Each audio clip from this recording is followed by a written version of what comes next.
Hello and welcome to Chapter 10 PowerPoint presentation on public and population health. Public health can be defined as an organized effort to improve the health and well-being of populations. It has moved from a focus on the individual to health of populations. It follows a dynamic, multidisciplinary approach, which may include a combination of biological, medical, behavioral, and social sciences. The central goal of public health is to reduce disease and improve the overall health of a given community. It attempts to ensure the necessary conditions exist that will promote the health of populations. One way of visualizing this is in figure 10.1, which breaks it down into the who, what, where, and when, and the interconnections between care management, quality and safety, public health, and health policy. A report issued by the Institute of Medicine, or what's commonly known as the IOM, entitled The Future of Public Health, defined three core functions that public health agencies should be performing. They are assessment, assurance, and policy development, which are defined in the text. Building on these IOM functions are reflected in what is known as the 10 essential services, as defined in Table 10.1. Connecting these public health core functions are better visualized in Figure 10.2. This type of framework is used by local, state, and federal agencies across the country and has been utilized in various forms across the globe. It serves as a template for public health organization design and development, workforce planning and staffing, strategic planning, the allocation of scarce resources, the design of management information systems, and overall professional development. As we reviewed in Chapter 7, the ambulatory care section, Figure 10.3 is also relevant to public and population health, which again illustrates the interconnectivity of numerous organizations and public health agencies. A health system thinking approach is often employed when it comes to public and population health.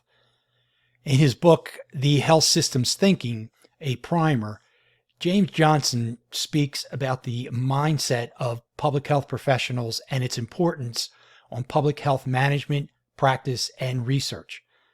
Additionally, a systems perspective is helpful when looking at the causes of public health problems and challenges, which can be attributed to deficits and poor quality in the social areas of society.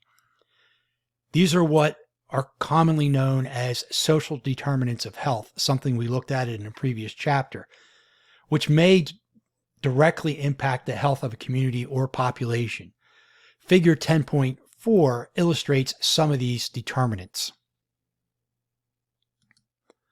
The increased complexity of the health industry require professionals who possess strong management skills, knowledge, and abilities.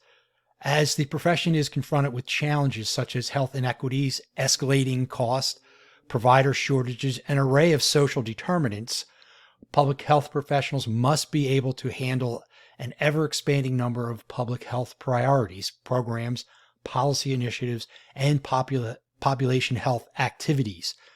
Such challenges can also present opportunities for professionals in this field to grow and develop their skill set, as depicted in Table 10.2. Core competencies are key to mastering a profession in any industry, but are even more critical in the field of healthcare. The Council on Education for Public Health, or CEPH, is the accrediting body for public health and oversees the criteria required for schools of public health seeking accreditation. In designing program curriculums, the Association of Schools and Programs of Public Health have identified the core competencies that should be incorporated into any curriculum design. Table 10.3 lists such competencies that should be included in any curriculum. This slide is a continuation of Table 10.3 and further lists the competencies required by management in the health policy and management arena.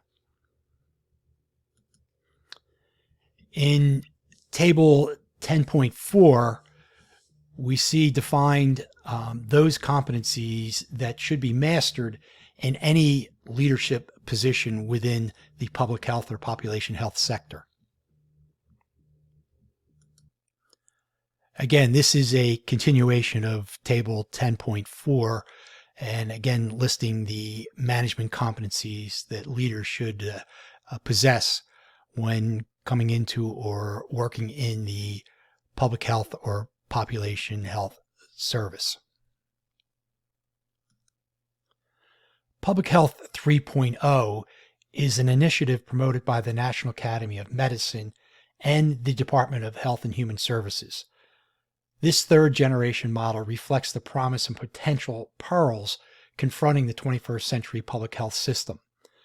It is seeking to redefine and, in essence, to reinvent the public health function as we know it. It focuses on the social determinants of health and the need for public health professionals and organizations to engage in a wide range of community, industry, education, government, and other stakeholders to develop new models of public health. Its purpose and ultimate goal is to shift the American health system from its focus on sickness and disease to prevention and wellness.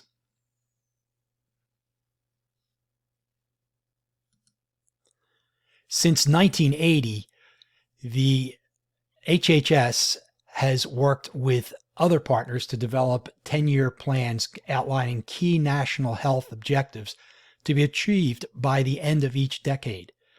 The difference between what is titled the Healthy People 2020 and previous plans is that it has expanded its scope to include adolescent health, blood disorders, blood safety, dementia, genomics, global health, and transgender health, older adults, preparedness, sleep health, and social determinants of health.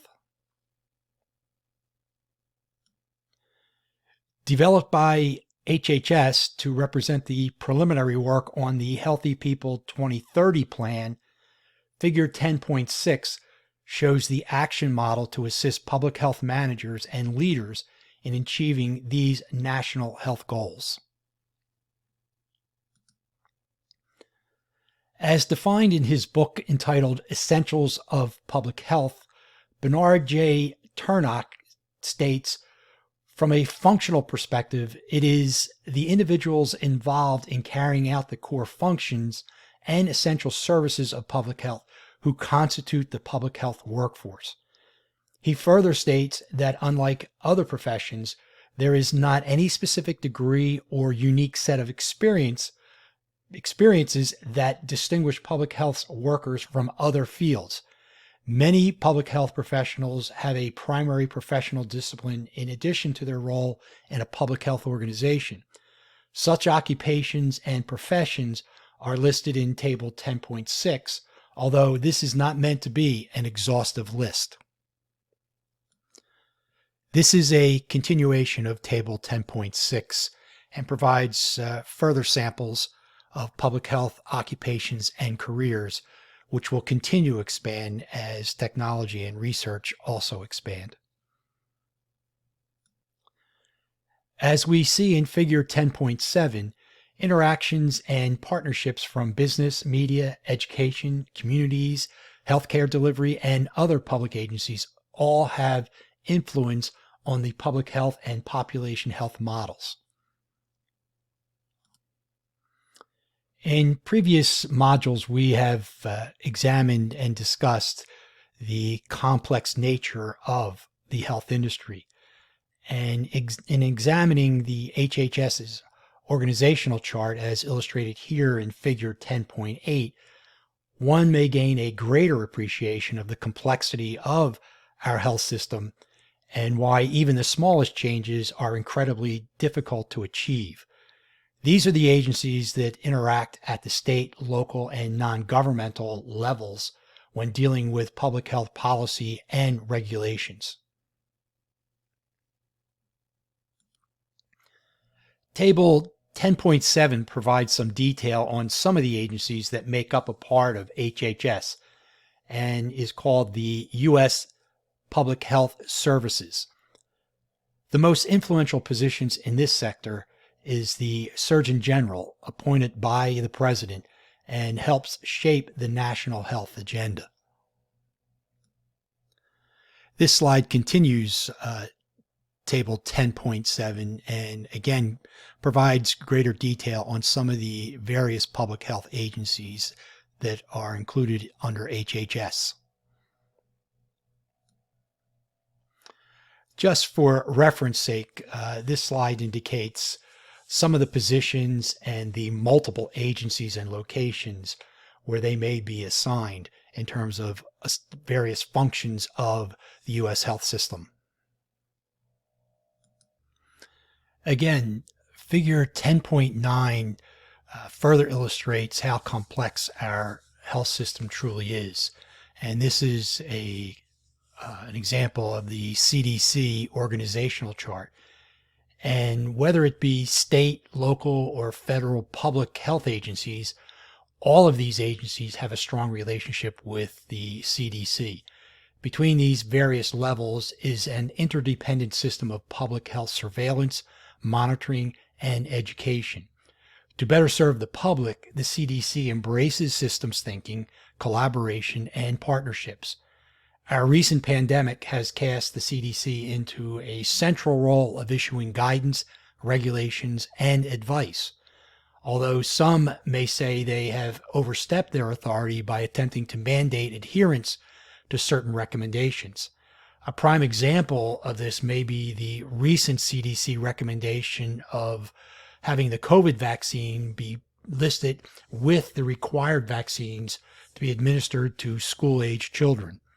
So, in conclusion, these presentations, or this presentation, is meant to complement the text, discussion board, and assignments to provide further insight on the public and population health sectors of our health delivery system. I do hope you found it useful and informative. And here ends the PowerPoint presentation for Chapter 10. Thank you.